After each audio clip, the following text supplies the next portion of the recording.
Hello and welcome to the number one hypnosis podcast in the world, as voted by me and my two co-hosts. That's right. We agreed. We all agreed. Actually, one of them is saying they didn't agree. Anyway, we are here with the Hypnosis Hero.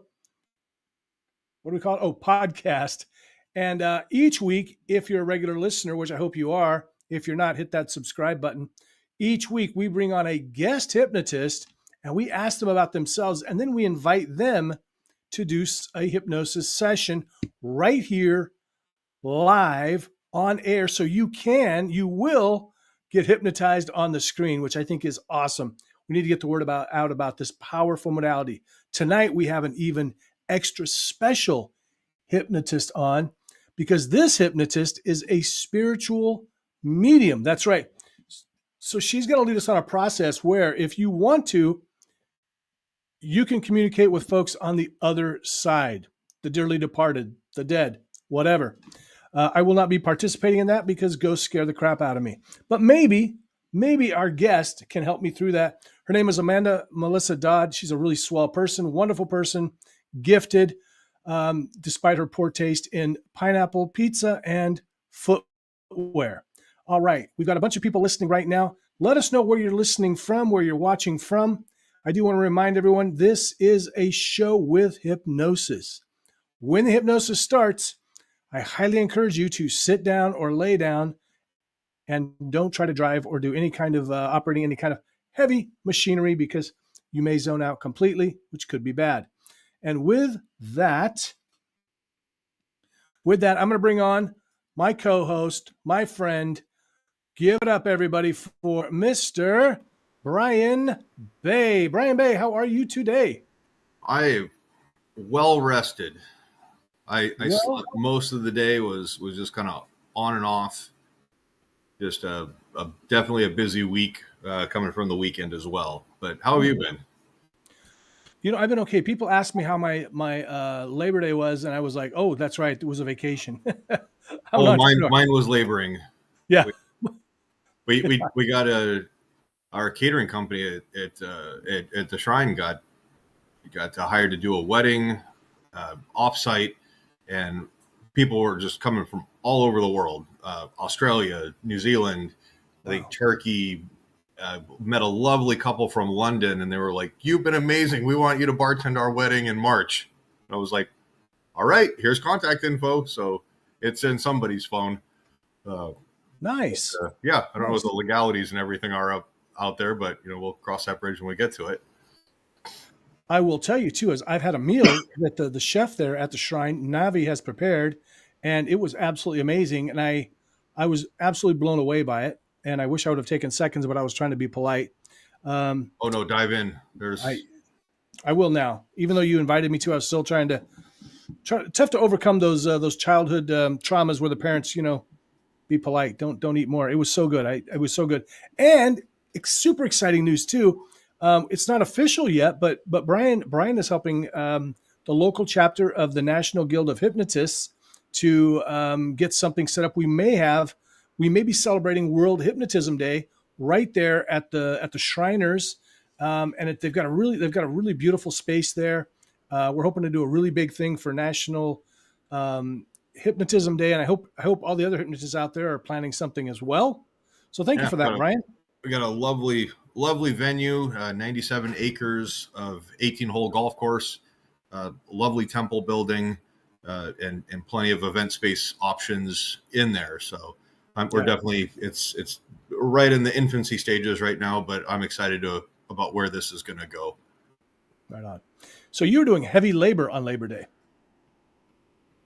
Yeah. Ice has gravity to it, so I found out. And then, well, thank you for your service. Yeah. I was I bumped the laptop there, but. No, there were definitely people at that wedding who were absolutely flogging their livers. And flogging their livers. They're like, "God, it's hot out here. Do you have something?" I was like, "Look, I am in just distribution. I am not in operations." Those of you who work in any sort of manufacturing, especially Boeing, will get that reference. All right. With that, flogging the liver, let's bring on our other co-host and show producer, actually, the tech guy, the man behind working all the magic there. Let's bring him on. Shawn Kostiuk. Hello, Shawn. Good evening, gentlemen. How's Shawn this week? Gentlemen, Shawn is good.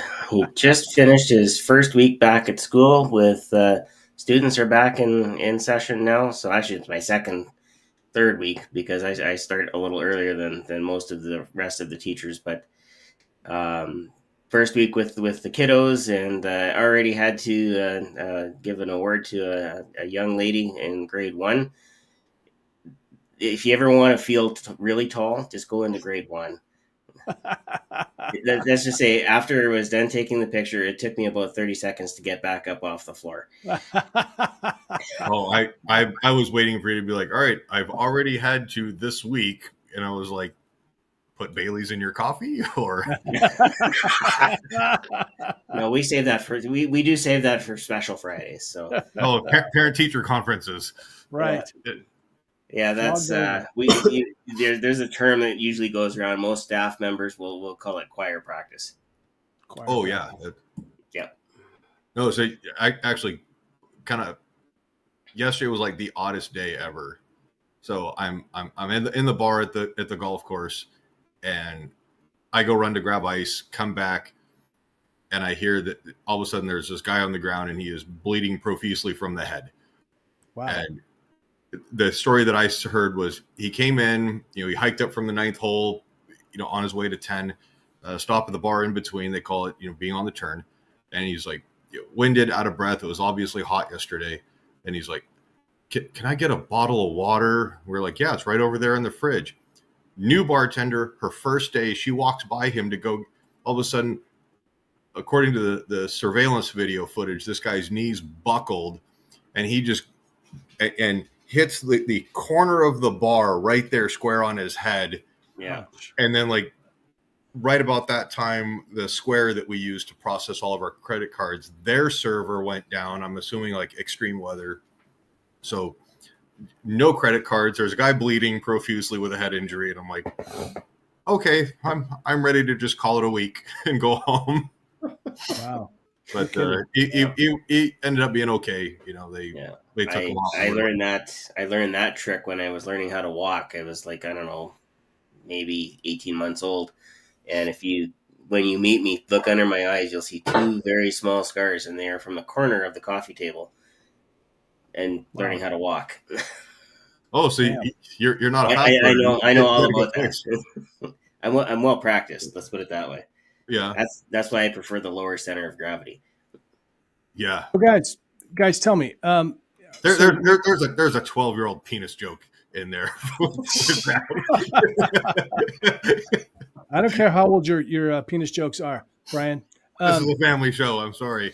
Hey guys, so tonight we have a medium on. What are you guys' thoughts about mediums? Reminds me of clothes shopping. Yeah. Yeah. When I go shopping, I can't find anything in my size. They keep telling me I take an extra medium. Oh, hashtag dad jokes from Canada. Yeah, dad jokes from Canada. So are we, have you guys ever experienced this before? Scared? Did Becca like my joke? Yeah. I don't have the heart to say that makes one of us. I've experienced it before. Yes, we had, what was it now? It was something at university, and they had a medium in. All right. Very cool. So let's give a shout out to someone. We've got Kendall Moon listening. Thank you so much, Kendall. Danielle and Antonson, thank you so much. Albert, good to see you, my friend. Good to see you. He's watching. So Amanda is. We're seeing the Amanda bump right now. We're going to call this the Dodd bump, or the medium bump. I don't know what we'll call it. Nora, our friend Nora is watching. Of course, another person with questionable taste in many areas. All except husbands. Her husband is a prince, mostly, Saint. And a saint. Let's see, who else we got watching? Hey, if you're watching, let us know. We want to know who's watching. If you're a hypnotist or other entrepreneur, you want to put your link down there, feel free to do it. This is the non-scarcity show. We're not worried about people getting clients off this show. Of course, I and Shawn and Brian, we want all the clients for ourselves. We really do. And for our guests. But hey, if you want to get somebody else, then please go with somebody else. Nora, that's right. We are frenemies. Hello, Katie, a friend of Brian's. Excellent. I think I might have met you, Katie. I don't know. All right. Without further ado, I'm going to send you guys away so that Amanda will be on top when she comes back in. Let's see here. I'll take me away. Coming up next. So this woman is an amazing person. Really, really one of my new best friends. I haven't known her that long, about a year, but she's just really fabulous. As I say, despite some of her poor and questionable tastes. She is a spiritual medium. She is a hypnotist, and she has a long list of credits, which I'm going to go ahead and let her share when she comes on so I don't screw it up. Everyone, please, hold on. Big round of applause for hypnotist and medium, Miss Amanda Melissa Dodd. Hello, Amanda. Hello, good evening. They're going crazy. People, please. All the people cheering for pineapple pizza. Look at that. Yeah. What's that? Hold on. That's the fail button right there. Yeah, I feel like you had that cued. You were waiting.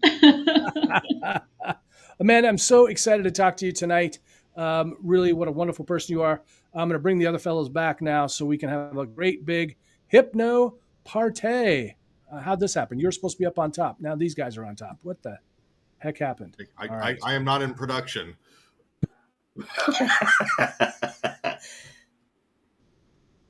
Well, we're going to be on the bottom always for some reason. All right. So, Amanda, welcome to the show. I know it's a thrill and an honor for you to be here tonight. Am I right?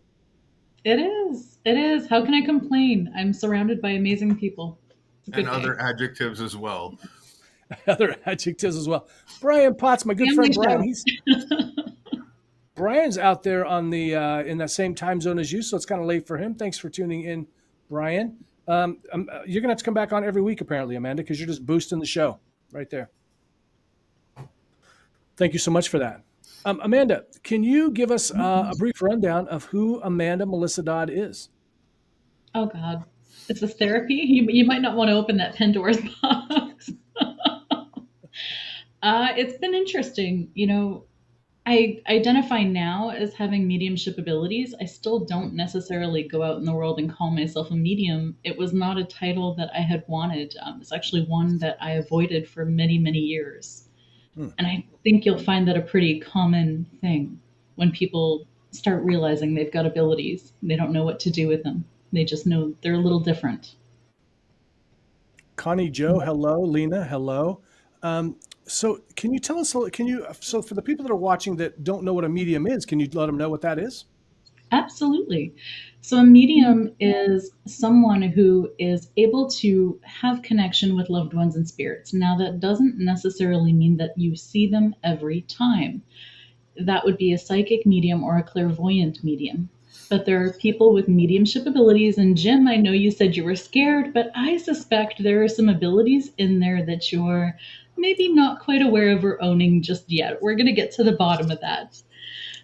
But you can also be a clairsentient person who just can have a feeling. And it's that, you know, walking into a room and sensing something or just having that knowing that comes through.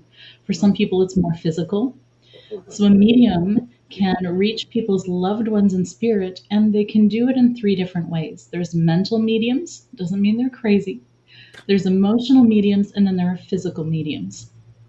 And then it breaks down even more into different categories from there on. Wow. And just let me know if you're watching. So by about, by about 8:15 p.m. Pacific time, that's 11 p.m. Eastern, we are going to be getting into the process. We're going to stick to a schedule this time. We're going to be right on it.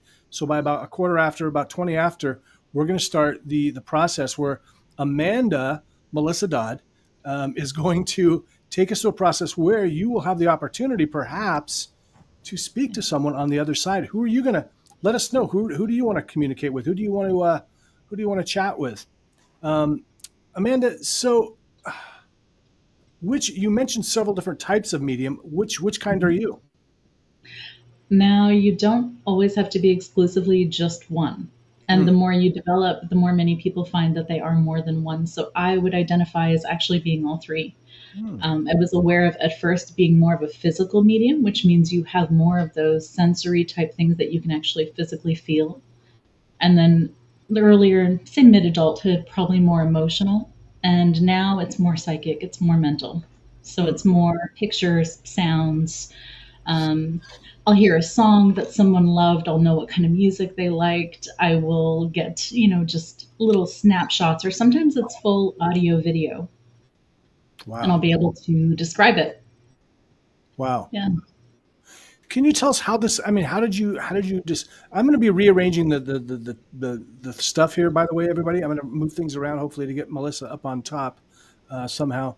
But please, anyone who's willing to come forward. Kendall says anyone who's willing to come forward, she's inviting when she does the process. That's cool. So I guess how does it work? Like, you have to be physically present with somebody, or? No. So that's kind of the amazing thing. You can do this, and the stronger a person's abilities are, the more cognizant they are of how their abilities work, the more accessible they'll be. There are some people who, when I say physical medium, that might a lot of people who do psychometry, which means that they're having an item placed in their hand and then they're reading the energy off the item. I can do that, but it's not necessary. So someone who's a mental or emotional medium can do this anywhere through space or time, no difference than like hypnosis over Zoom. Wow. Interesting. Times just in Facebook Messenger where I will get imprints of things. But I'm at a point now where I like to refer to myself as more of a conscious medium.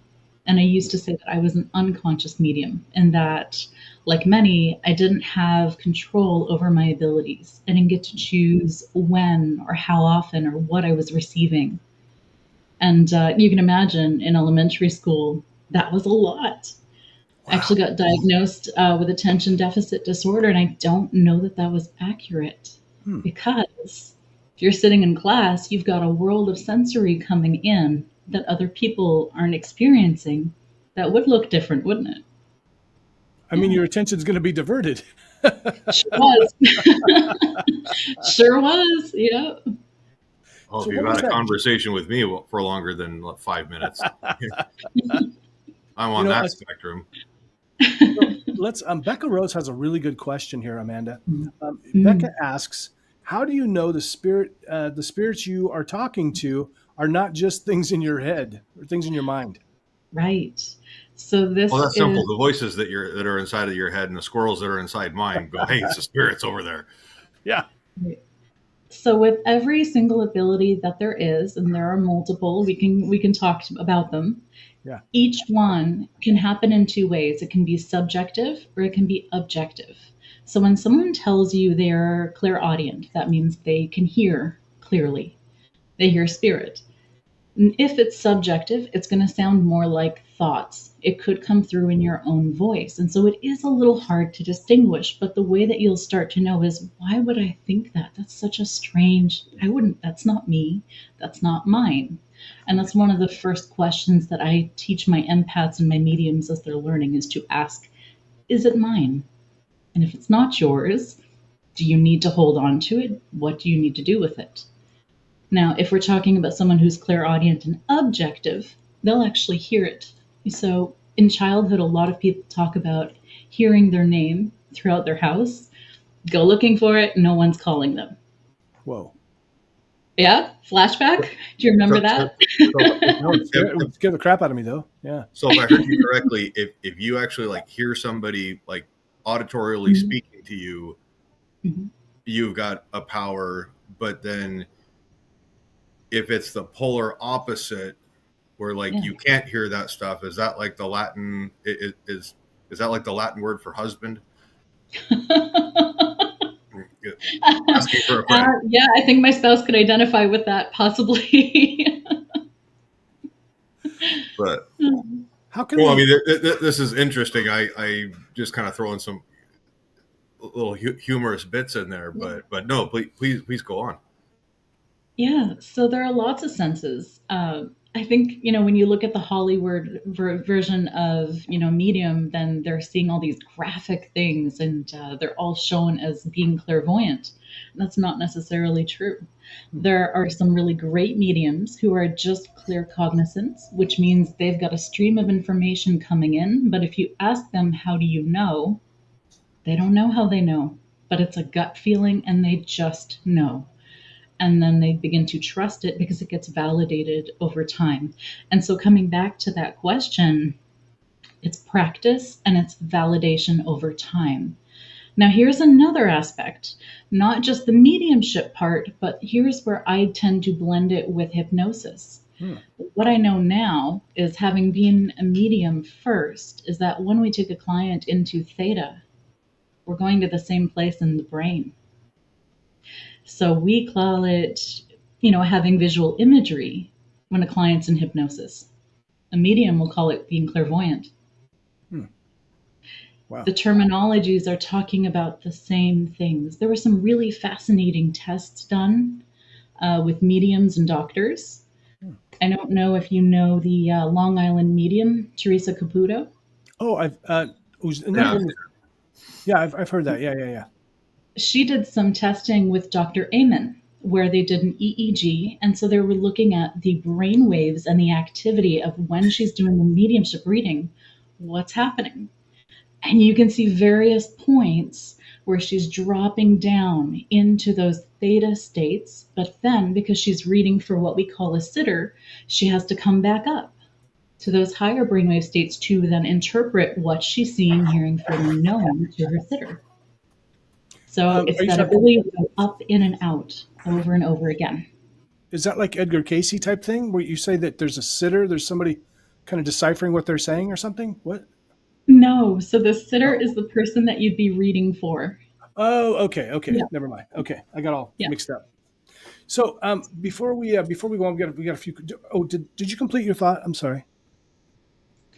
So there are also more. There's also Tyler Henry, which is the Hollywood medium. I happen to like his style. He also did some testing with Dr. Drew Pinsky, and they also found the same, that on the brain scans, they're going into theta and occasionally hitting into that gamma range. And so what that tells me, and this is going to weave nicely into Nora's question of how do you handle skeptics, it's that now we know that when a medium is doing a reading, they're accessing those deeper brainwave states.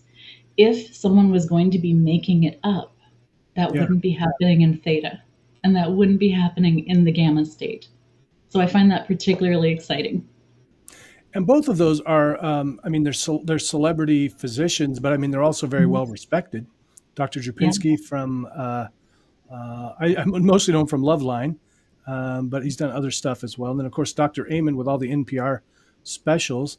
Important question. Do you know Jennifer Love Hewitt, and can I get a phone number? I'm so sorry to be a disappointment. No. Damn it. Well, if she dies or I die, then maybe we can make that happen. Don't tell my wife. So let's go back here. One of the questions, so does intuition, Lena wants to know, does intuition play a part in it? It can. I would say that intuition is kind of the beginning steps. When you're in tune with your intuition, then you can expand on it. And intuition can come in through different ways as well. That can be something that you're seeing, hearing, feeling. More often than not, intuition is kind of like the prelude to mediumship for me. It's learning to trust what your senses and extrasensory are, and then choosing what you'd like to do with them.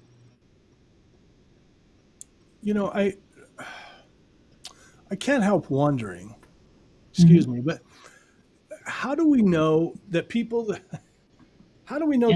these voices, these things you're hearing in your head, is not a mental illness? Because there is Fair. that is something from the DSM, that could be diagnosable. So how do we know that, or do we know? It's a very fair question. And I think the main difference is you're going to notice big changes in the behavior of the person. So a person who's a medium is still going to be emotionally regulated. The voices of spirit always come through very high vibrational. They're very supportive. They're loving. They're kind. Even if the person who passed was maybe a bit of jerk in their life, what happens is after they transition, they tend to go through some things that change that, and they get that bigger perspective and do things like a life review. Some of the stuff we look at in like transpersonal hypnosis. Wow. Sorry, you just gave me chills. I don't want to. This topic. You're a clairsentient. I knew it. No, I'm not. No, I'm not. Go away. Go away. Whoever's here. Yeah. Confirmed. You're an empath. You know what it is. You know what it is, Jim. Yeah. If you're cold, get your toque. That's right. Gotta block the rays too. What I would not give right now to have like a fake spider on a little fishing line just coming right down. Yeah. That would send Jim into low Earth orbit. Yeah, but when you reference those chills, for some people, that's their clear knowing, and those chills are a form of validation that they get from their body. It's that deeper intuition that's speaking to you. So I would pay attention to when those chills happen. It's your body's a natural lie detector. Natural lie. I got to tell you, I was at an NLP training one time, and this shaman woman was sitting next to me, and she was going, "Oh yeah," to talk about there's this spirit over there and that spirit over there, and she said, "I can teach you to see him," and I'm like, "No, don't do it. I don't want to see him." Okay, how about you guys? Do you guys want to see spirits? Do you want to have these kind of experiences? Brian, Shawn, what do you think? Oh, we have drugs in Seattle for that. That's right. Apparently, they're decriminalized. Shawn? Well, in Canada and in Saskatchewan, most of them are decriminalized. So, for me, I tend to stay on the skeptic side just a little bit. However, I have had experiences growing up where there's no logical explanation. Mr. Spock would not be able to interpret. Here's the thing. It's so natural and mundane that most of us overlook it. And that's why I can train so many people to open up and work with their mediumship abilities. And when you think about the same as hypnosis, when you're taking someone into theta and then you ask them to describe a memory, that's what it's going to feel like when you see your loved one in spirit. Wow. And then you can actually, it's like being in a memory with them, but new things can happen, new conversations, new moments for catharsis, saying the things that needed to be said that you didn't have a chance to. It's not scary at all. It's mundane, it's boring. You do it naturally, just like trance, probably more times than you're aware of. Well, and that I think it lends itself to just daily trance cycles, every time we live in our own trance. So, for us, it's mundane. Somebody else looking at us might think, what the heck's going on with you? Hey, do us a favor. If you're watching right now, if you're listening right now, please take a moment, subscribe, and also please share this. I know you're busy, you're listening, but take a minute, just share this really quick to your social media page, to a friend, something like that. Let's get the numbers up here. We want to share the experience with everyone. Well, Katie had a question. Yeah. She was asking if do you ever feel the other side, or I'm interpreting, do you ever feel the person's energy that's on the other side? Yes. So before knowing about hypnosis and coaching and all of that, I was actually a practicing medium. It took me a minute to get there. I had a lot of resistance. Initially, that was not the life that I'd wanted for myself. I knew that I was different. What I really wanted was to just fit in, which as a hypnotist, that's one of the ways you can help your clients. You can help them overcome that shame, that guilt, that discomfort, that fear of standing out and being different. So at one point, I actually got a little popular, and it scared me a bit because it wasn't the life that I'd wanted. Yeah. And so I would do a service called Letter from a Loved One. Most of my clients would find me virtually. I wouldn't know anything about them. They would send me an email, and I would ask for only a couple of pieces of information. I wanted to know the name of the loved one and the relationship and what questions they had for them.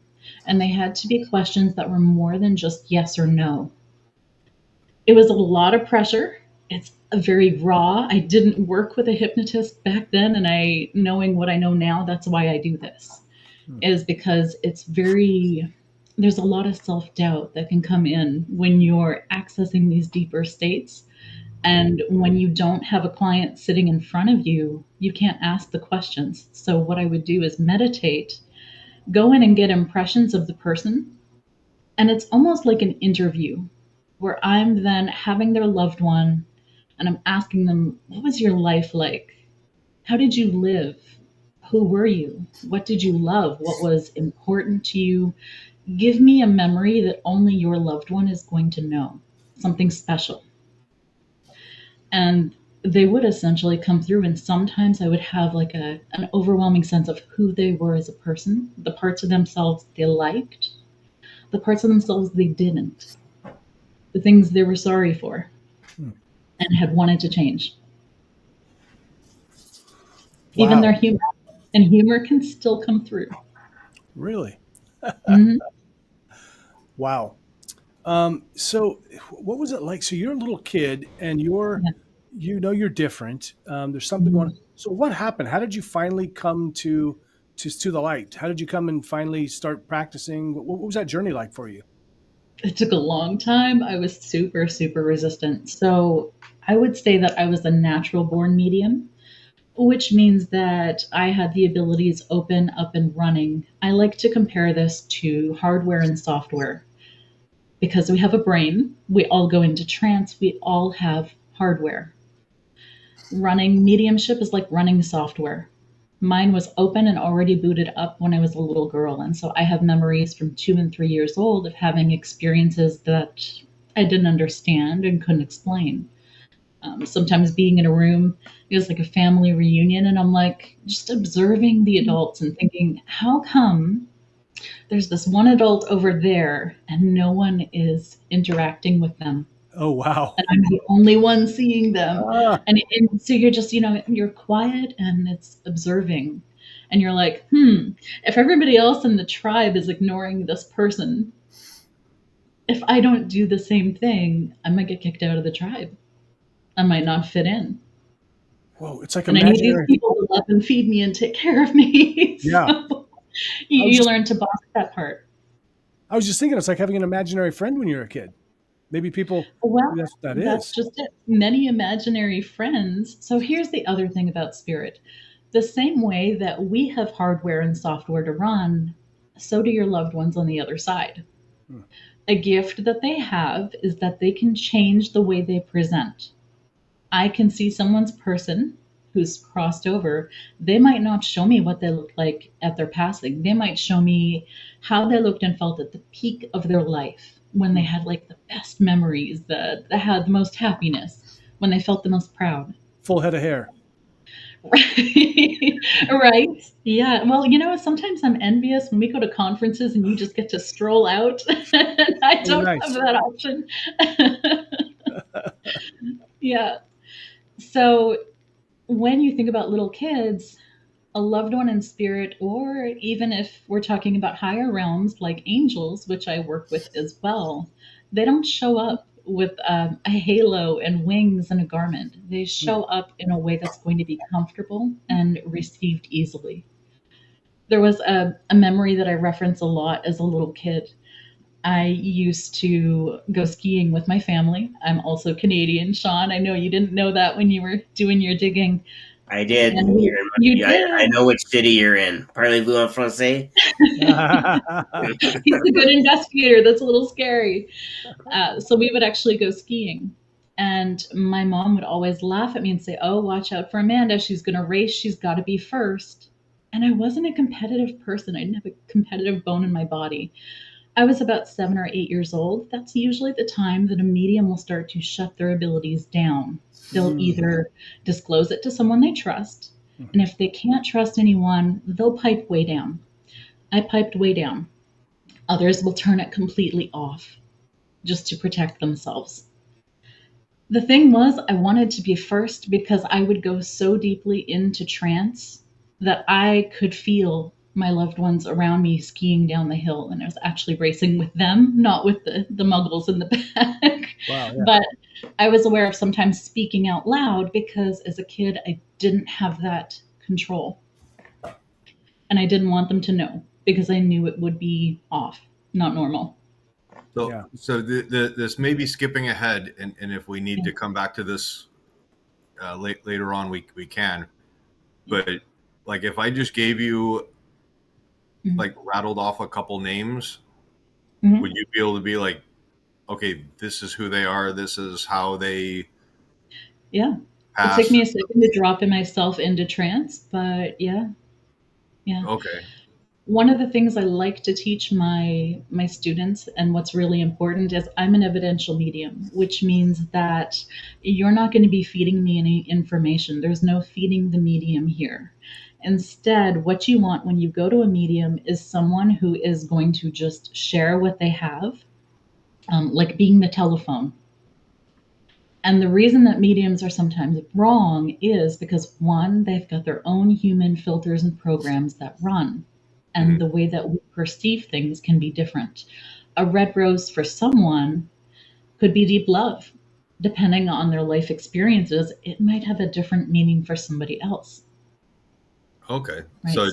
So what information would you love or what information would you need in order to get a reading? I guess I'm kind of right. You don't actually have to have any information whatsoever. And what I find works best, and even when we do the meditation later, if you can go in with no expectations, not having, I know sometimes it's hard because you've loved and lost someone and you want them, to be near.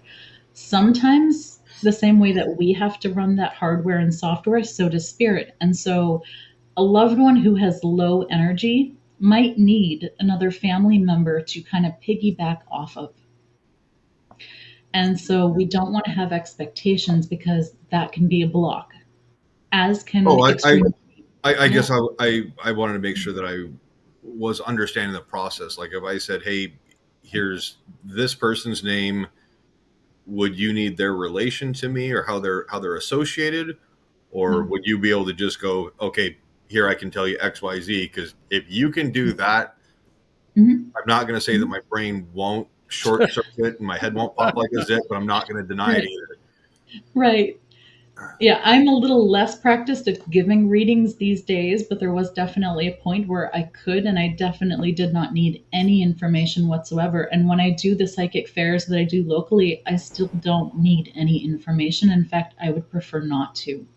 Because it can cloud my judgment, it can get in my way, and then when that self-doubt creeps in, you start to question. It's like, oh, did they tell me this, or is it coming directly from source? And I can say, oh, I saw, I felt, I heard, I know. And it's much clearer for someone to not be hindered in that way. So it's actually better to not have any information whatsoever. And then I educate my sitter to say, yes, I can register that. No, that doesn't fit, or 50-50 or a portion. So that's really all I want to hear and nothing else. So we do have another question here from Becca. It's kind of an interesting reading, and it's kind of on the how do you handle the skeptics thing. She was saying that she saw a card reading once, I'm assuming tarot cards, and someone asked a question and the reader came back with a complete answer, and then the person said that they made the question up. And she was asking, like, how did the psychic manage to give any reading when the question was made up? The funny thing is when you tell someone to imagine something, the subconscious has a way of just kind of navigating them to truth. Have you ever noticed that even with your clients as a hypnotist, where when you get that resistant client that comes in, they don't want to tell you exactly what's wrong. And so you tell them to tell me a story.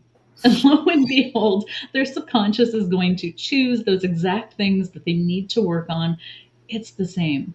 So I would say a medium is someone who's definitely linking with the subconscious mind. They're able to get symbols and bring them back. And even if you're misrepresenting a question, or you're trying to test somebody's ability, they're reading so much more than just your words. They're reading your energy.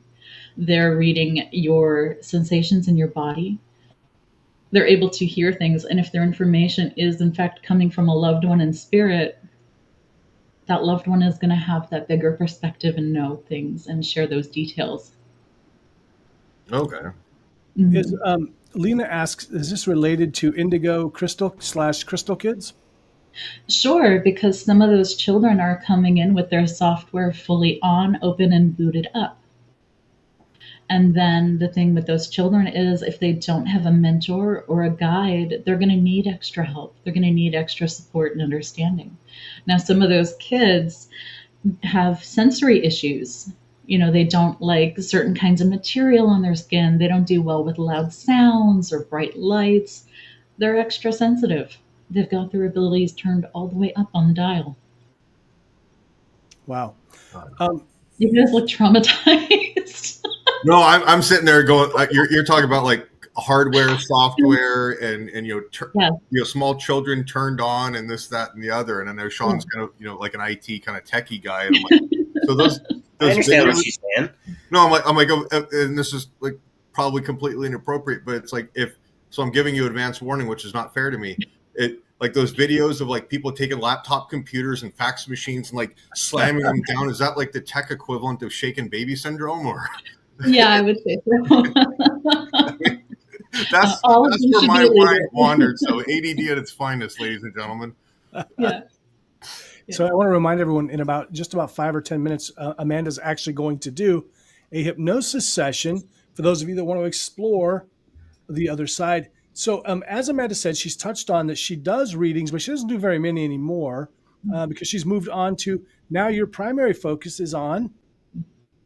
My excitement is helping other people, helping mediums who are ready who want to develop their ability, or people who are just tired of being an unconscious medium, someone who feels like they're that empath who's getting overwhelmed.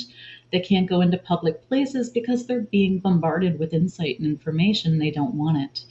So part of running the software is learning when to say, okay, stop. This is not a time to run. Now, for most of us, think about this. Every time you prepare to go to bed, you know that you're going to head into theta. That's where mediumship happens. How many people have their experiences at night or first thing in the morning when you're getting those keen insights that come in? Now, for someone who's sensitive and is aware of their abilities, they're getting messages from loved ones at those times. Is that ideal? No, because for people like Jim, it's a little scary. It's unsettling. For other people, you want to get to sleep. You don't want to be up all night hearing about so-and-so's drama. You're just like, I didn't sign up for this. Like, talk to me tomorrow. I'll make time for you at 3. On behalf of men everywhere, those were your words, not ours.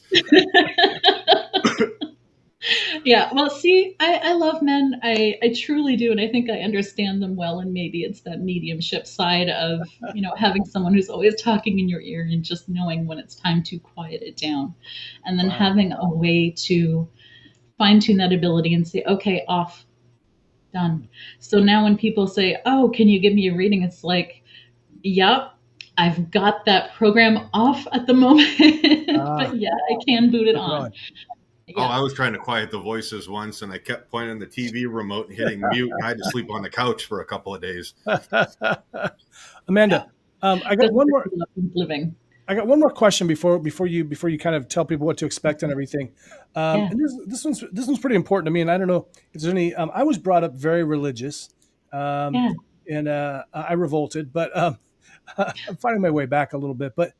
One of the things we were in the kind of religious evangelical Christian denomination, and one of the things that I would say coming out of this is if I think it's my grandma, it could very well be a demon or Satan.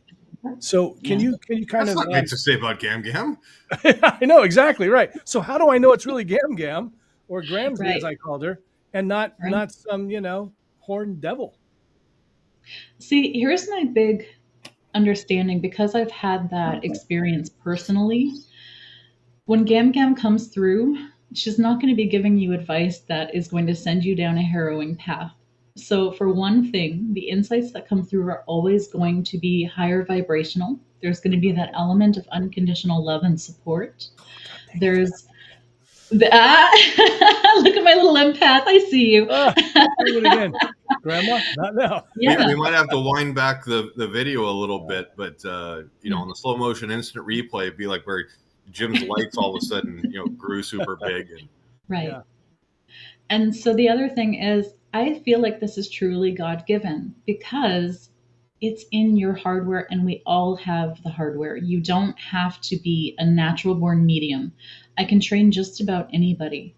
And anyone who's got abilities, who wants to control them better, we can refine it. And it's because we all have the hardware. Your brain was beautifully designed as it is by something far greater than most of us know. I've had some interesting experiences, so I've got some bias there too. I've had a touch of, transcendence kind of come into my life when I was about 16. That's ultimately always kind of then made me biased. And so because of those experiences, I know who we are, where we come from, and where we go back to. And it's undeniable. So for someone to say that it's not God-given, it's like, well, if God is real, they made this brain, they made this body, they made it so that we go into theta, so that we can heal. The first 7 years of our lives were in theta, most of the time. Absorbing, recording, learning, developing software for hardware that's already in place. How can you argue that that's not God-given?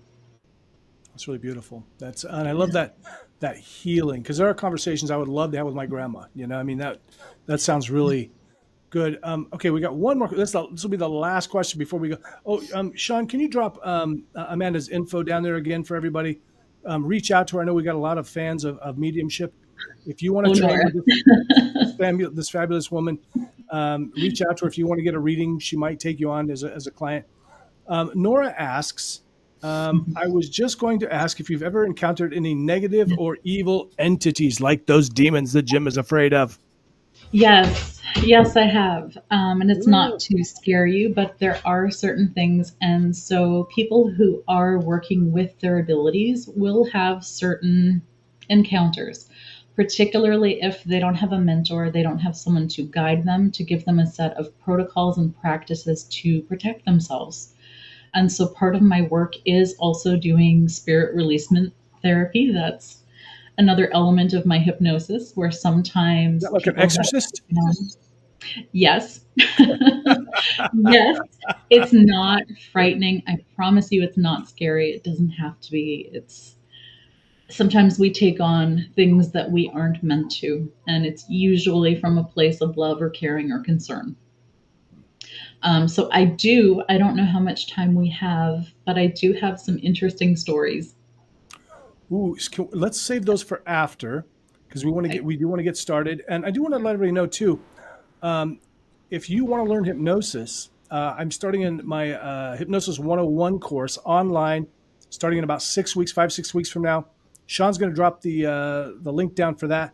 Please sign up. First 6 people get some great bonuses. You get to learn from this guy. And I'm teaching, speaking of spiritual hypnotism, I'm teaching Roy Hunter's curriculum. And he's like the dean of spiritual hypnosis.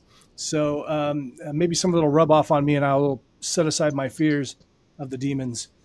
And that's my biggest fear. I was always really afraid of Damien and all that stuff. But anyway, check out my Success Academy. I'd love to teach you. Amanda.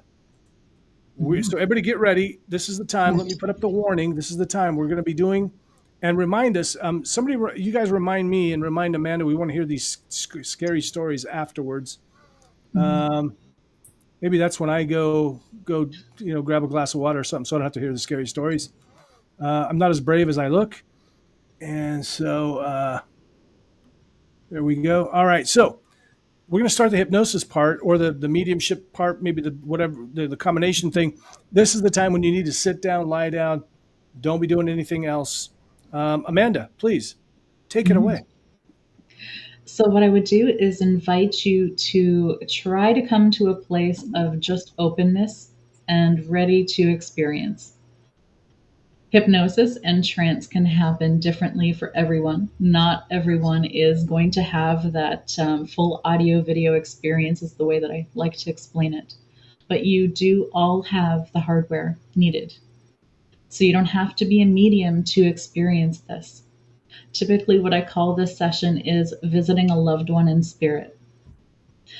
There are certain things that I've found over time, and that's why I've made some of the protocols that I have and the different types of sessions that I do. Now, some of those are, like we talked about, trying to just release expectation. Try to be just present. One thing I will say is, if you've ever noticed, the matter of how you breathe is so foundational. So if you're doing anything during this whole segment, what I would do is invite you to just breathe very deeply. And if you are someone who is working on your intuition, working on your mediumship abilities, something that can happen is when you do finally have that experience, there's that little bit of excitement that comes in, and it's almost a little bit of a shock. And what's the first thing that happens? The person goes, and right in that moment, what did they just do? They told their nervous system that they're not safe, that it's not okay. And then the body takes all of the resources and it reallocates them. So first and foremost, you need to breathe really deeply. So let's start with that. Nice deep inhale. As you're doing this, the belly button is moving away from the spine. Try to breathe up all the way through the rib cage.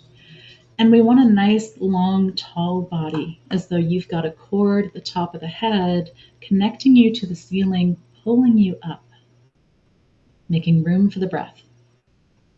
So when you do that, you begin to breathe all the way up into the collarbones even. And when you get to the top, it's a very long, slow, steady exhale.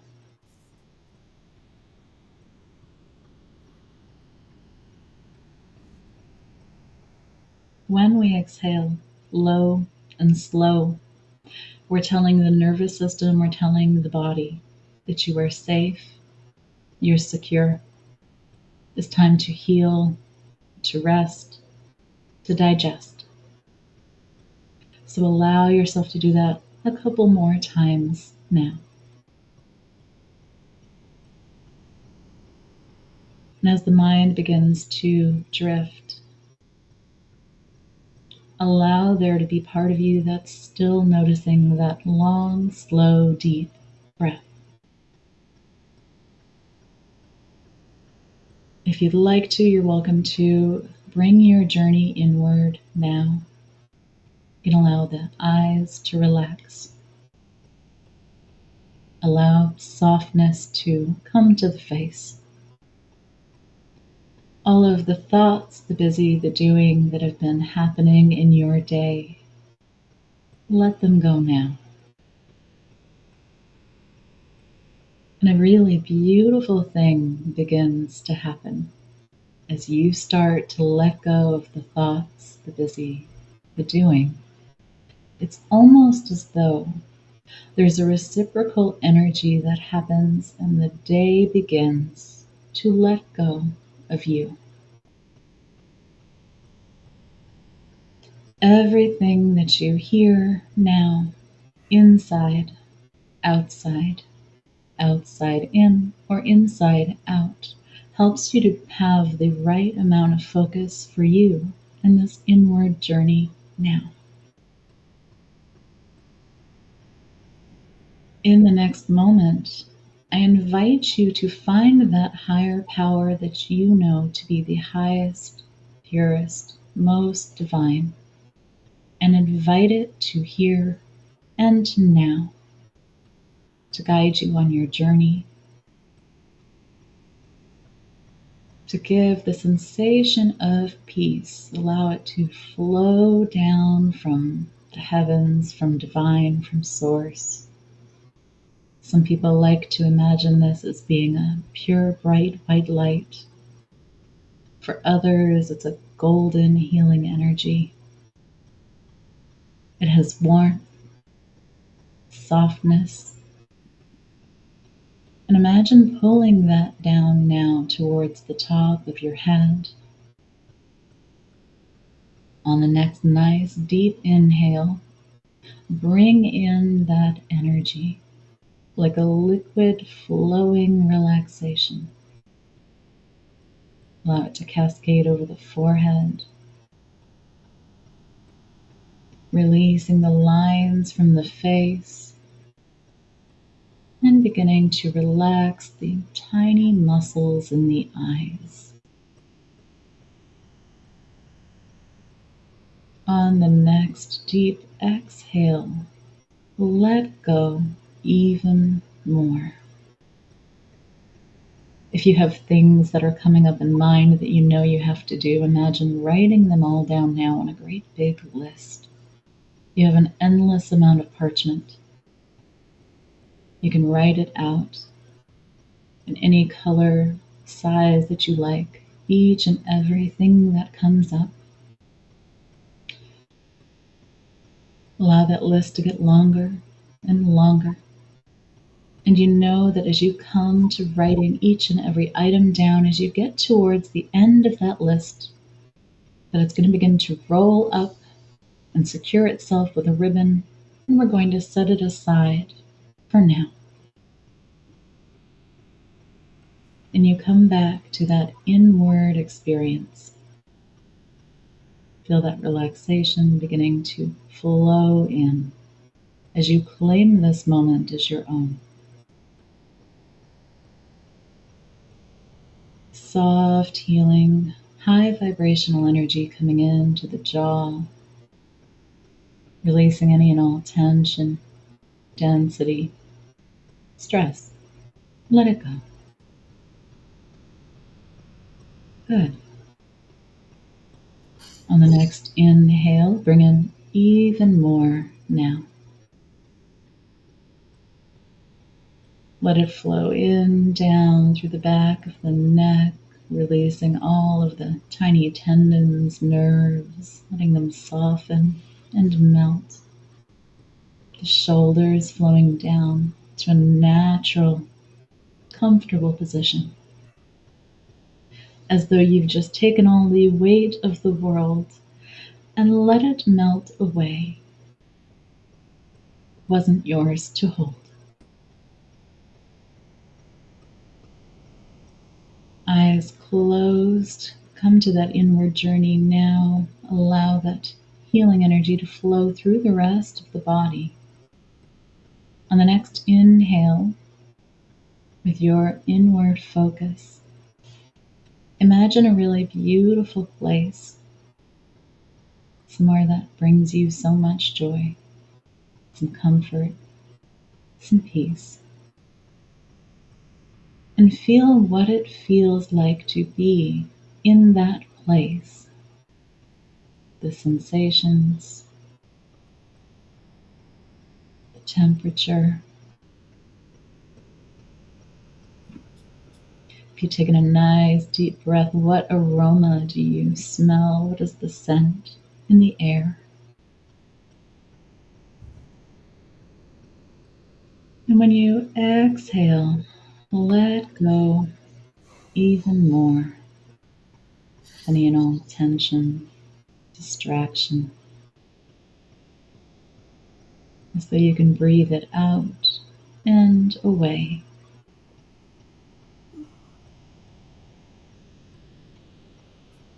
As you call forward your guide, that higher vibrational being to support your journey, imagine now that you begin walking on a path together,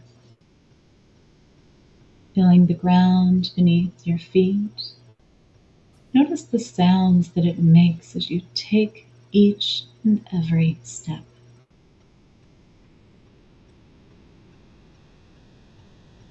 As you breathe in, feel just the slightest bit of beautiful, warming sunshine on your face. Feeling that fulfillment, knowing all of your needs are met in this moment, here and now. And as you continue walking on this path together, You can see up ahead there are beautiful fruit trees and flowers and shrubs. You can see all manner of nature. You might hear some of the birds in the distance flying from tree to tree, giving happy little chirps and whistles. You can see butterflies going from flower to flower, noticing the rich, beautiful color. When you take in the nice next deep inhale, you can smell that fragrant aroma in the air. Let it wash over you. Let it flow through you. Bring a feeling of ease, presence, and peace. As you continue to walk on the path with your guide, you can see there's a hill up ahead. There's beautiful flowing grass that sways lightly in the breeze. And there's a big archway. This archway has large green leaves and branches around it. You can see the different kinds of flowers. And you know that something is going to shift and change as you move through this archway.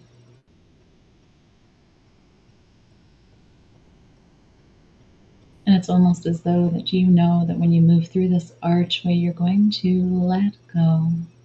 Let go of the fears, the thoughts, the reasons that you couldn't. This archway has an amazing ability to take all of your can'ts and turn them into cans. And as you begin to walk through the archway, you can feel this energy with a slight tingle, a bit of a buzz flowing through the body, from the head all the way down throughout. You can feel a change taking place.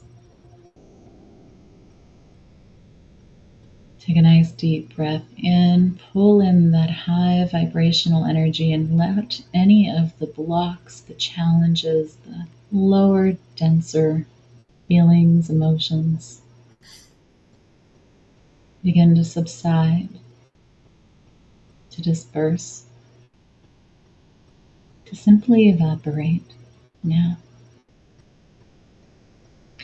On the exhale, you're going to step through the archway and have a nice deep breath out. Let go. Very good. And so doing this now, continue to walk through the archway, making your way to the other side where you can have all of your senses awakened, active, alive as you take this inward journey.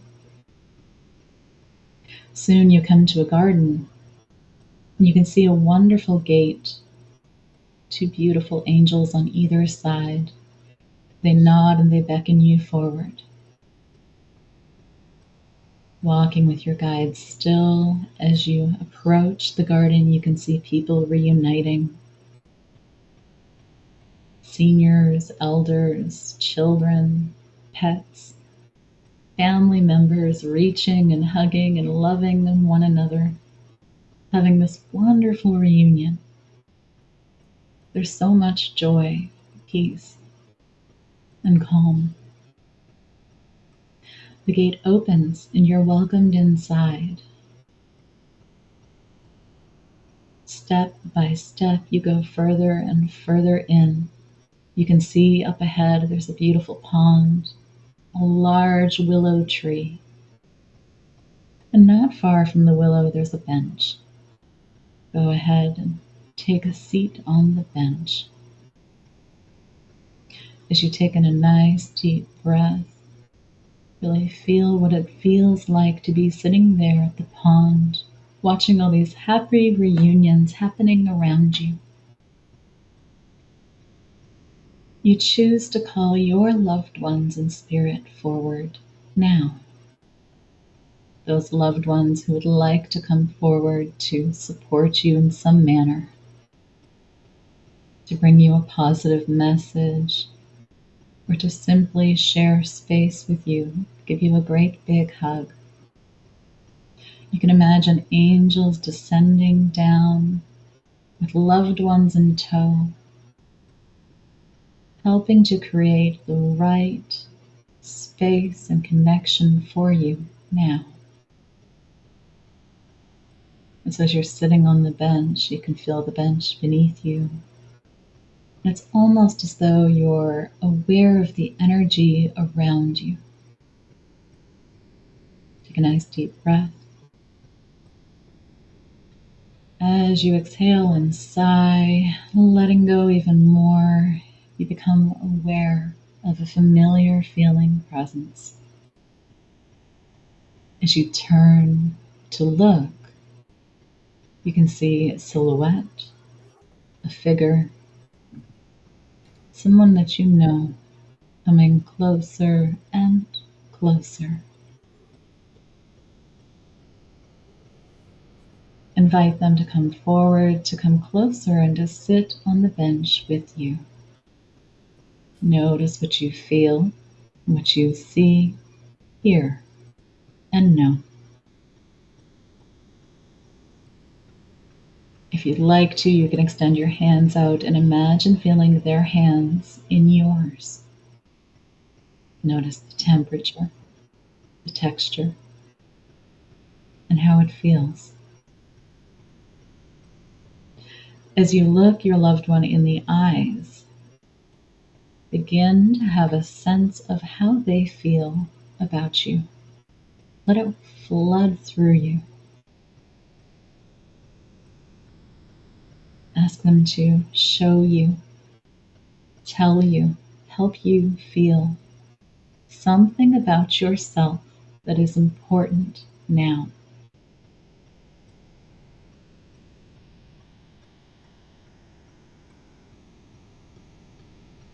And whether they show you, tell you, or help you feel, any and all of these are okay.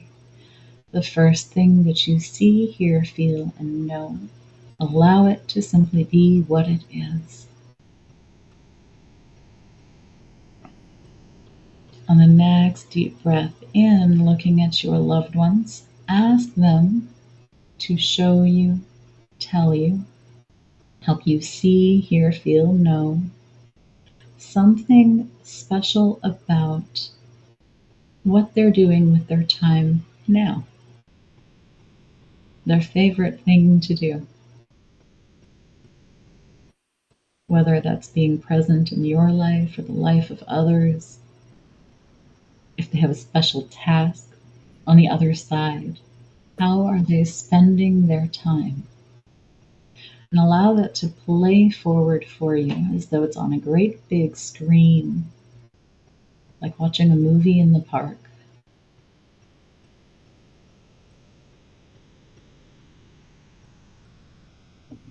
If there are any things that need to be said between you at this time, any words of forgiveness, accountability, responsibility, allow them to be said now. You can imagine looking each other in the eyes, hearing these words echoing between you. I'm sorry. Please forgive me. Thank you. I love you. You receive them in. You feel them flow out.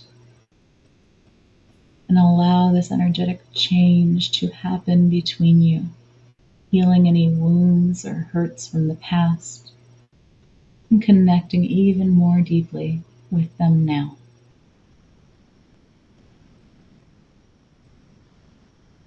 Long, slow, deep breath in together. Exhale, connect even more deeply. Look at your loved one once more and ask them for a key piece of insight, something that would be beneficial to you as you're making your way through the world now. Something that they see, hear, or no be helpful for you. And allow yourself to receive it fully. Now. In a moment, you're going to give your loved one a great big hug, wrap your arms around them, take in all of that love, all of that connection that you need. Let it flow through you. You know that because you've done it once, you can visit with them again, anytime. For now, begin to thank them, to hug them. Ask them one more thing to show you a sign, a symbol, or give you a feeling. How will you know when they are present again? Receive that now. This could be an image, a sound, a sensation, an emotion. The next time you see, hear, feel, or know that sign or that symbol, you'll be able to recognize that your loved one is present, and you'll know that you can take a deep breath in and connect and have a conversation. For now, send them with light, send them with love to return to the place where they need to be most. Taking a nice deep breath in, pull all of your energy back. Become aligned, balanced, centered. Begin to have a sense of your energy returning, feeling optimum, alive, vibrant, taking with you all of the messages, all of the feelings, the connection, the love, and because you've done it once, you know you can do it again. Allow some energy to flow into the hands, to the fingers, begin to wiggle, to come alive, to feel vibrant and well. And on the next deep breath, you're going to rejoin us here. Open your eyes, feeling wonderful, vibrant, bringing back with you any messages, vibration, any love, and what you've learned as you go forward with your life.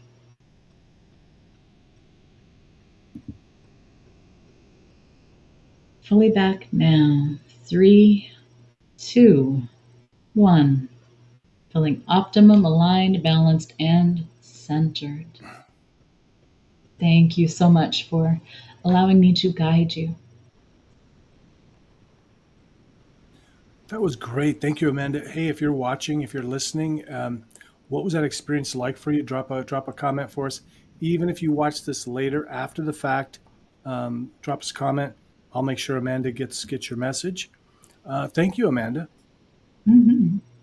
So that was a short one. Typically, I do this as a 90-minute or 2-hour session. But so if you had some challenges, that's not surprising because it's a very quick, short segment. Usually there's more prep, there's more time.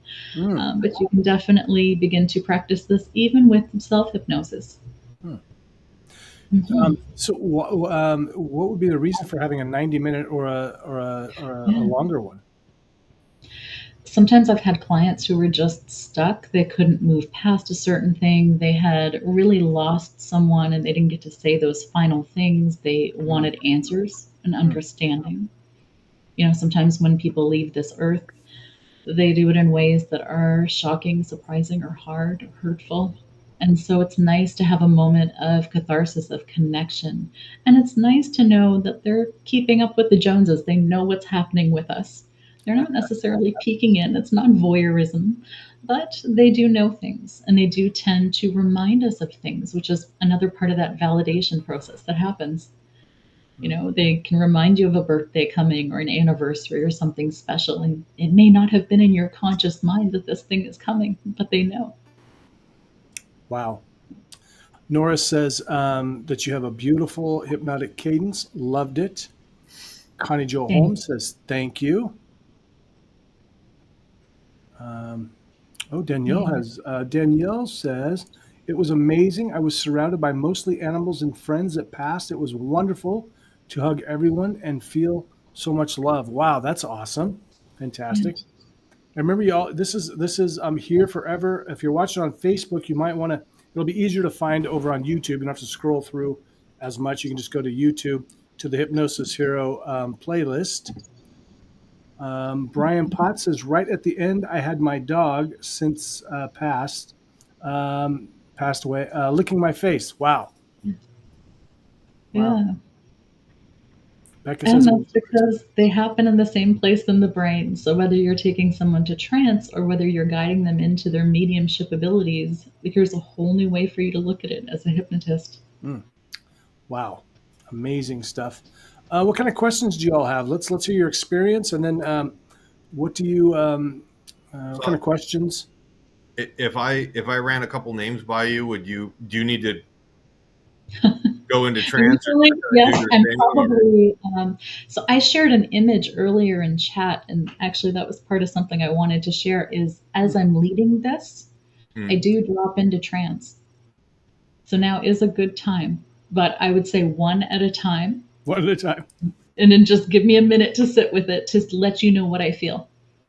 So if I spit it out, I said that Jacob Demand. Okay. I see this as being a very young person. And when I say young, I want to say maybe early 20s. I see them as being tall, rather slim. Are you able to recognize some of that? Yes, no, partial. Yes. Okay. Whoa. And this is a person who I feel, yes, what do you think I do? Sorry. So I see this as a person who's actually, I would say he had a great sense of humor. This was someone who enjoyed laughter. And when he laughed, you could actually hear like a real heartiness to their laugh. Like this was, like to hear this person laugh feels like so heartwarming. So that's something that I find really remarkable. But there's kind of like there's a softness and a naivety to the personality. And so when I feel that, I have to wonder if this is someone who is able to live a very full life, or was this cut short? Because they feel very like forever young to me. Are you able to recognize that? Definitely cut short, sure. Yeah. That's kind of the sensation that I have too. But this is someone who was an optimist, and I want to say happy-go-lucky is what I hear. And so it's possible that someone had described him that way before, as being happy-go-lucky. But there's, and I said naivety, but I almost regret that word because I feel like this is someone who purposefully and intentionally chose to see the good in people. He had a very beautiful heart. That's probably a more accurate. I was walking down the road with you, and then I was like, I'll give it to her, more of lack of a better term, in the moment, and then you came back to it. And that's part of the process. So like I said, we each have our own filters. And so what someone would see, and even like as a medium, your biggest job is to just bring through what you see, what you feel, what you hear, what you know, and try to say it just as is. It gets tricky when you're trying to define something. Oh, of course. But yeah. So do you have any questions for him? Is there anything you want to know? I think, do you have any information, like, do you get any feeling or reading about how he passed, where he was, anything like that?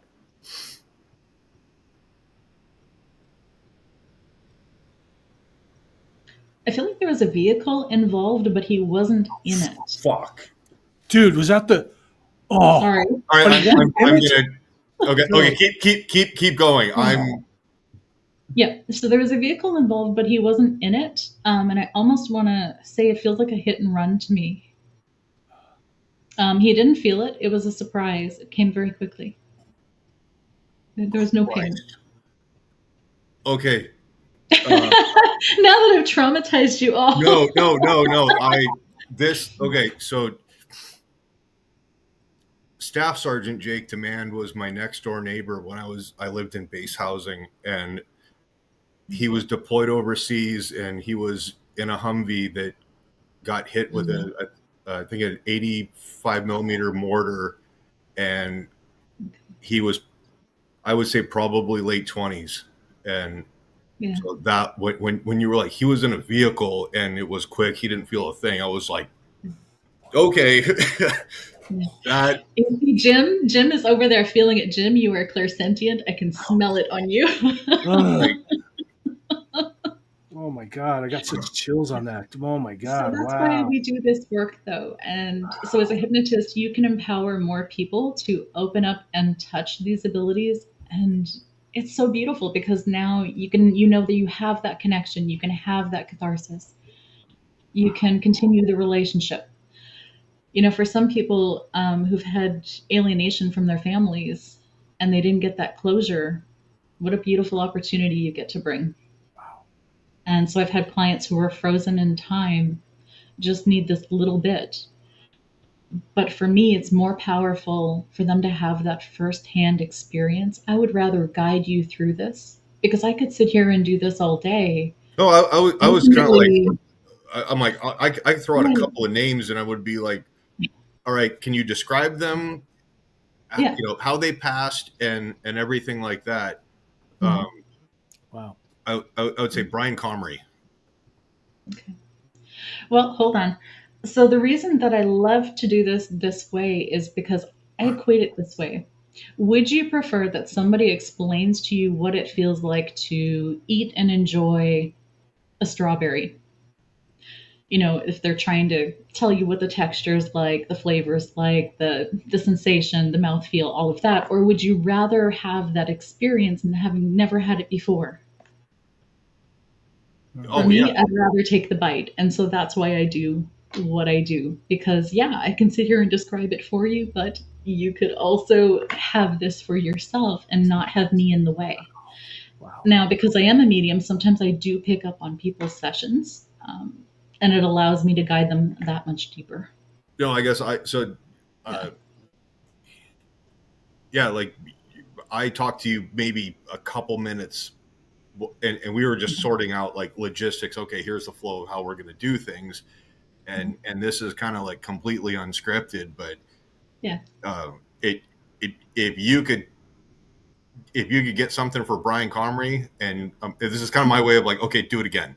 and then I will like not sleep for a week, but in an odd therapeutic way, like it's kind of like, well, it's not there is something to this, and that's why I'm here. It is very therapeutic. Like that's the amazing thing about it. and I tell people like, you know, religion is based off of some of this stuff.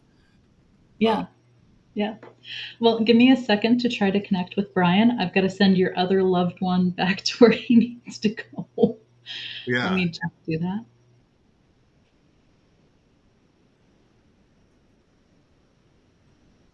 Okay. Interesting. So he does hang out. Your first guy, his name is missing me, but he's still present.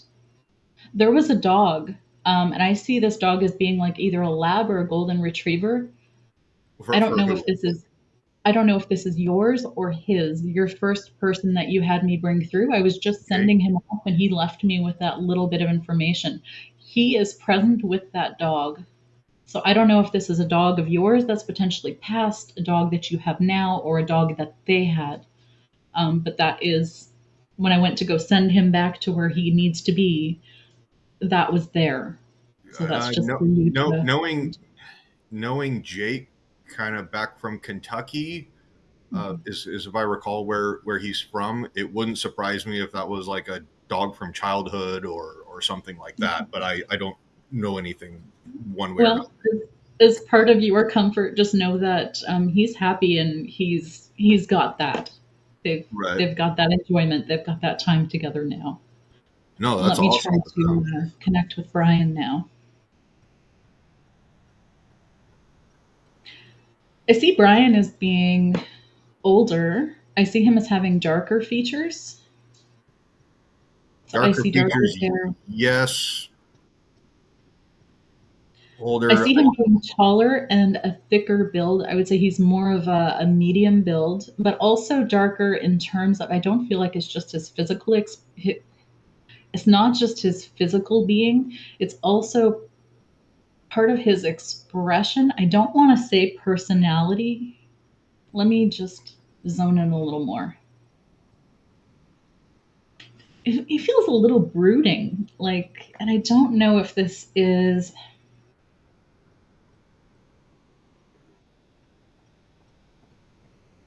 It could feel a little sullen sometimes, like this was someone who would get caught up in his thoughts and he could kind of dwell on it, is how it feels to me.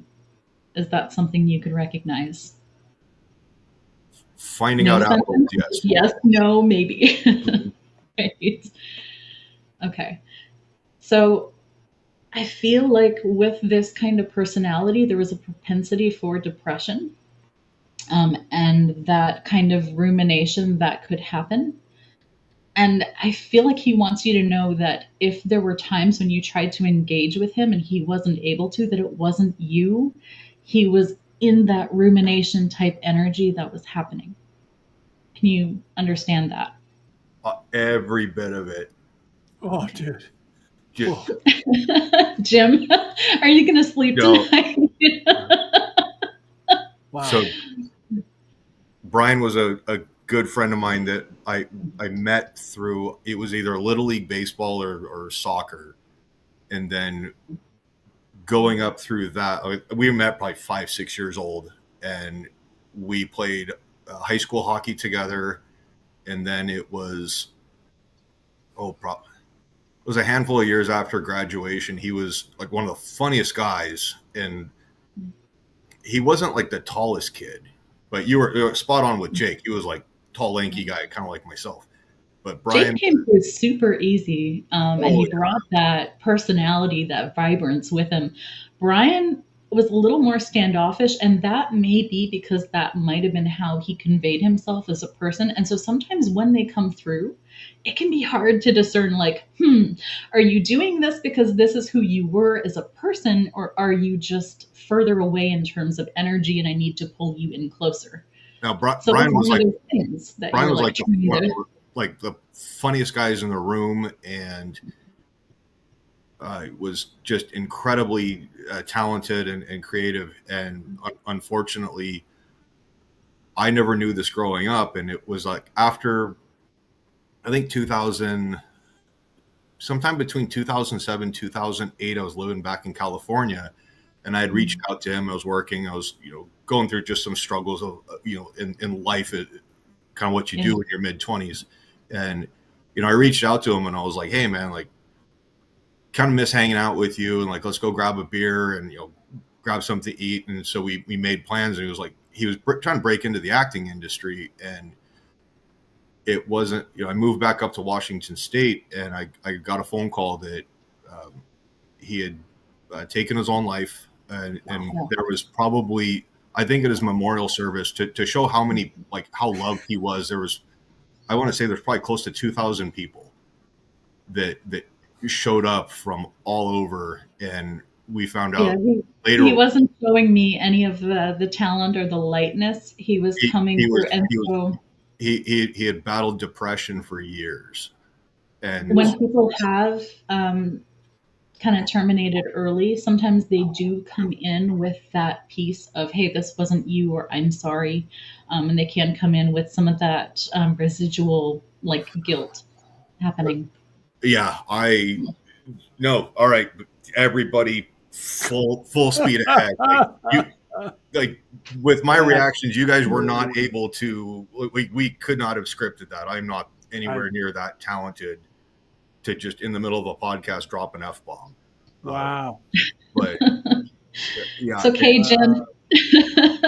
Wow. Becca wants to throw a name out there. You want to do one more? Sure. Well, one more, Becca. Let's hear it. While she's doing that, why don't you tell us one of your scary stories? Oh my God. So I was never, at this point in my life, it was really an interesting point in my life because my abilities were getting stronger and stronger, and I really wanted to suppress them. Have you ever held like a beach ball underwater in the ocean? Yeah. That's kind of what it was like. And so I was married to someone who would mock me and who just really didn't believe in this stuff. And at the same time, I had all these abilities on and I couldn't turn them off. And so there was one night, I was never into like the whole crime thing. We were in Calgary, Alberta, so I was pretty far removed, which is weird. And it's got a synchronistic feel as to why this person specifically came through. But I was aware one night of waking up mid-sleep, and I was in a bit of a sleep paralysis, which can happen. And so your body locks up, but your mind is active and you're aware of things happening around you. And I felt like I could see the room and I could have this sense of something coming through the door. And all I saw was this really dark mist. Ooh. And I'm having like a bit of a moment here because I notice my body is locked up and I'm trying to touch my spouse with my pinky and I can't move. Oh my gosh. And I'm aware that I can't move, but I can feel somebody coming through. And so immediately I'm having like this Gandalf, you cannot pass moment. I don't want you coming through that door. This is my boundary. You don't get to cross. And so I'm like, who are you? Because first of all, things aren't usually that strong. And I hear this Jeffrey Dahmer. And I had no idea who Jeffrey Dahmer was. I was Canadian. I didn't do the crime thing. I didn't do US stuff. I'm like, okay, good for you. Why are you here? What do you want in the middle of the night? Like, I don't want this. Yeah. And I can feel the intensity, and I'm just knowing that this was like an awful, really dark person. And I'm like, gross, like, get out of my house. And I can feel him like there's like an oppressive feeling that can happen, and it was kind of coming through. And so I'm like really trying to wake up my spouse at this point of, hey, I don't want to be alone having this experience. Like, wake yourself up, be here now. And at one point I went to let out a scream and nothing came out. And I was so terrified by that moment that the next day, eventually I did move, I did let out a yell, and I did wake him up, and he turned on the lights and checked the house and all of that kind of stuff. And I eventually, went back to sleep. But the next day it stayed with me, and I'm like, okay, on the odd chance that there is something real here, let me just look it up. We'll see what happens. I didn't like what I found. And then he had an employee that actually had a video. I was just like floored of, oh my God. So funny thing is, I live in Ohio now. I live in Akron, like close to Akron, and I traveled to Akron, and that's actually where Jeffrey Dahmer was from. Whoa. So why he visited, I don't know. But it is, I guess, maybe a validation for me, as though he knew that he'd be coming up. So that was a very scary encounter, for sure. That's nuts. Left a mark. Yeah. So, that's why I don't want to see stuff. So Becca's got, I feel like a cop going like, okay, can you run a name? I'm going to hope I'm pronouncing this correctly. Charlie Nancaro. And if you want to jump on if anybody wants to jump on the live, I know Connie wants to ask about one if you've got time. If you want to come on and chat, you can. We can let you on. Okay. I see there's a question, so I'd like to tackle that real quick. I see, Amanda, are you able to help those who have crossed to release that residual guilt? Yes, I can. I can, and I do. And also I can guide you to do it as well. So if you don't want to just trust that I'm doing it, I can get you to the place that you can. Oh yeah, definitely, Danielle. Get in touch with her. Yeah. So I'll show you the name again. Charlie Nancaro or Nancaro. Yeah. Okay. What you got?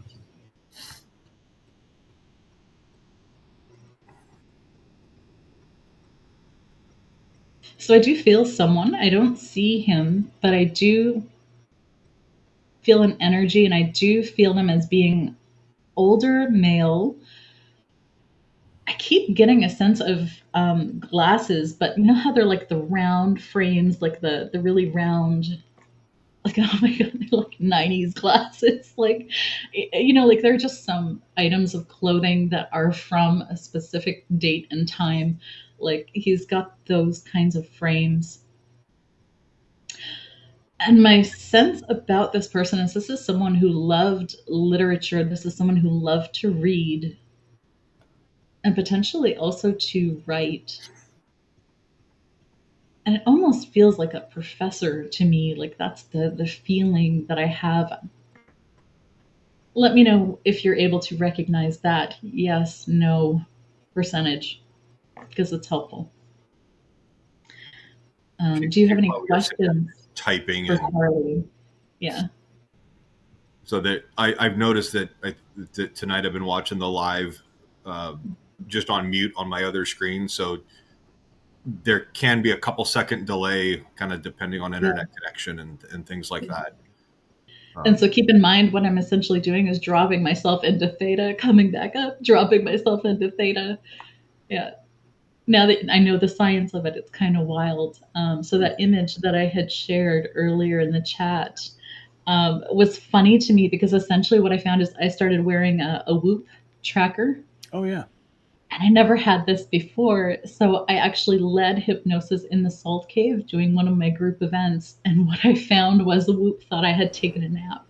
I actually got wow. 62 some odd minutes of rest and like 13 minutes of REM. And I was awake the whole time because I was leading hypnosis. But it goes to show you that when you're leading your clients, you are dropping down into theta with them, and you know that there's that connection between the client and the hypnotist at that moment. Is that the screenshot that you sent? Yeah, it looks like a bunch of data. Okay, let's see if we can do this here. Well, but I find it exciting because it shows that there is something happening in the brain. This isn't just out of nowhere. You know, it's not somebody making it up. There is a physical change happening in the brainwaves. Yeah. So Becca says, older male, you were, yes to that. I don't think anything. And I'm going to say, it sounds like it could be a maybe that she doesn't know anything either way, but, about the classes or a writer. And this was someone who loved to read, but they have like a professor, teacher kind of energy about them. And then I can ask.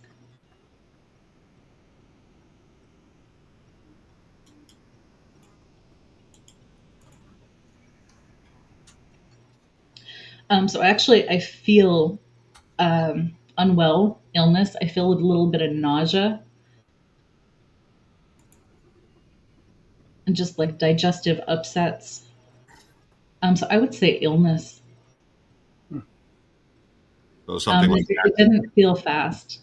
I'm sorry. It felt like it took some time. Like there was definitely either a hospital or hospice type stay. So I'm feeling like terminal illness with this.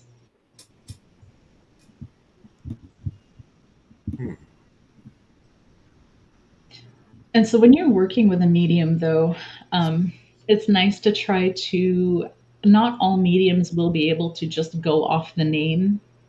That's something that I've worked hard at being able to do.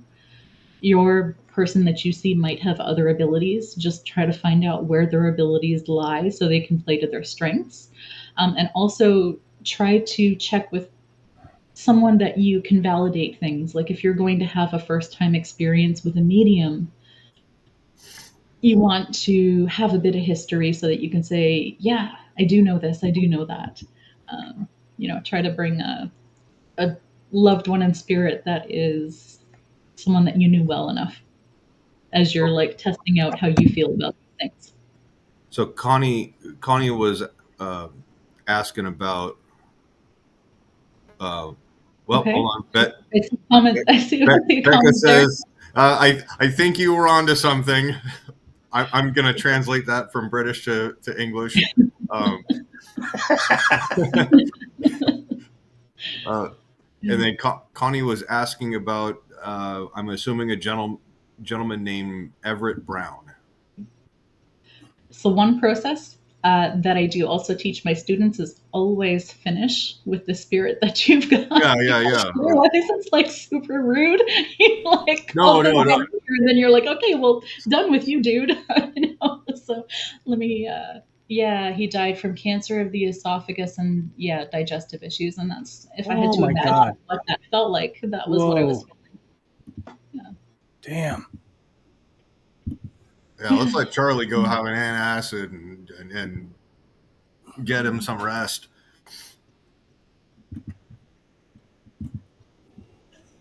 Okay. And the other one was Everett? Everett Brown.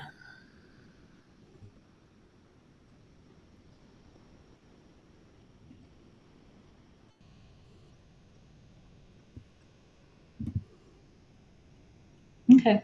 I like his energy. I can actually feel him behind me. Very easygoing, relaxed, not a big talker. He's not someone who would have talked your ear off unless he was particularly excited. He's got a very calm, grounded, very neutral type energy that it feels like. I'll ask you to confirm this or let me know if you can recognize that first half. But I feel like there were moments when people were speaking to him and he looked aloof, like he wasn't paying attention. And so sometimes you would, stop and say, hey, did you get that? He never missed a beat. He always heard everything. He took in everything. He could always hear and feel and be in touch with it. So he absolutely heard. He was just very much in his head with what he was experiencing. So very calm, chill. I don't want to say thinker, but I feel like maybe more introspective is kind of the appropriate word for Everett. Connie's saying yes. It sounds like At least you're onto something. What are the lottery numbers? Hey, here's the screenshot. Yeah, no, I don't do predictions. That would be a psychic. Damn it! Where do we get a psychic? So here's I don't know if it shows up very good for folks at home. Can everybody see that? That's a screenshot that Amanda was talking about. So the cool part about that is this nap reduced your need for sleep by 62 minutes. I was literally leading a group hypnosis in the Salt Cave. Wow. I have people who can attest to where I was at 7:34 p.m. on that day. I was wide awake. I had a single client that day, and she had a wonderful deep session. Wow. So that's just the fascinating thing is even when you're facilitating this work, the benefits of it. But then there was that portion of REM. Now the kicker for me is down at the bottom, how it says there are no waking events. I can't even achieve that when I sleep because I have pets and they will wake me up every couple of hours. But in the Salt Cave facilitating hypnosis, 0 waking events apparently while I'm there walking and talking and doing what I need to do. So wow. For anybody who's just listening to this, the audio version, Connie says, yes, accurate, very, very accurate. Accurate AF. Oh, come on, Brian. I was going to say that's not the word she was using. It's a vulnerable thing to do, which is why I don't do as many readings. Because, as a medium, when you work on the evidential side and you just put yourself out there, it's pretty raw. It's pretty vulnerable. I'm at a place where I'm good with it, so I can facilitate it. But I'm also at the point where I'm so excited that I can help you do this, that it's like, why do you want me to be the middleman when you can have the full thing? Have your conversations, have your healing. Yeah. Do you have, so is this something somebody comes to you to train one-on-one, or do you have group classes? How do you do that? Absolutely. So primarily I do one-on-one training. Yeah. I have had groups in the past. Not so much with hypnosis, because what I like to do is I like to specialize it down. So it depends on what they're coming for. If they just want that connection, that validation, that's a one-time session most of the time. If they're coming to open their abilities, I say usually 3 sessions. The first one, I kind of boot up the software. We put some parameters in place and I hand you the remote control so you know how to work it. And then I get you to go out in the world and test it. Wow. You don't just get to sit idly by. And so then you'll come back to me with, hey, practiced, this is what happened. I noticed I couldn't boot up my clairvoyance. What's up with that? So I had one client named Kay. And so her second session was, okay, let's find out what's blocking that. And essentially what it was a belief of she had a memory come up from childhood where she knew she was different and she didn't want to be alienated from the other kids in school. So she put a blindfold over her third eye. So we dropped the blindfold. Now she's an excellent reader. She's out there changing lives with her mediumship, and I love that. And then the third session, I essentially ask you to find someone to read for, and I will supervise and give you some feedback on how to further critique and how to further expand as a medium. All right, so we're gonna blow Jim's mind. Terry says my dad died of esophageal cancer, and she said that you were saying something like that about Charlie, and she goes, maybe he died of that too, but I wonder if that was my dad coming in early. So we did drop the name in between. There is a phenomena that can happen that is called split link. And so you can encounter more than one spirit at a time. And that's why when you see a medium, doing a live or something, there are multiple people resonating with that message, because sometimes the energies can blend and it gets a little challenging to kind of shift gears. Wow. And that's how the cops found Jim curled up in the fetal position, sucking on his thumb. No, it'll be all right. So, hey, if you're listening at home, can you, if you're listening to the audio version of this podcast, or you're not watching the video, Amanda, what is the name of your website? Is healingbeyondtrauma.com. What a great name, healingbeyondtrauma.com. And your email address? Is Amanda@healingbeyondtrauma.com as well. So, I'm so glad you have that. It looks, if guys out there, if you're a professional hypnotist and you have something like bigdaddy24@gmail.com, please, for God's sakes, change it. Okay. Get your own domain name, email address, please. Or at least get something sounding more professional. So, hey, I'm sorry. We got a couple more requests for names, but we were already running late. Hit Amanda up. She's also on Facebook. And you can also email her. And Shawn's going to drop her email address down there below again, and her website. Thanks so much, everybody, for watching tonight. Wow, what a big success. Amanda, you kind of blew my mind, and you really did, because I was like, I don't know.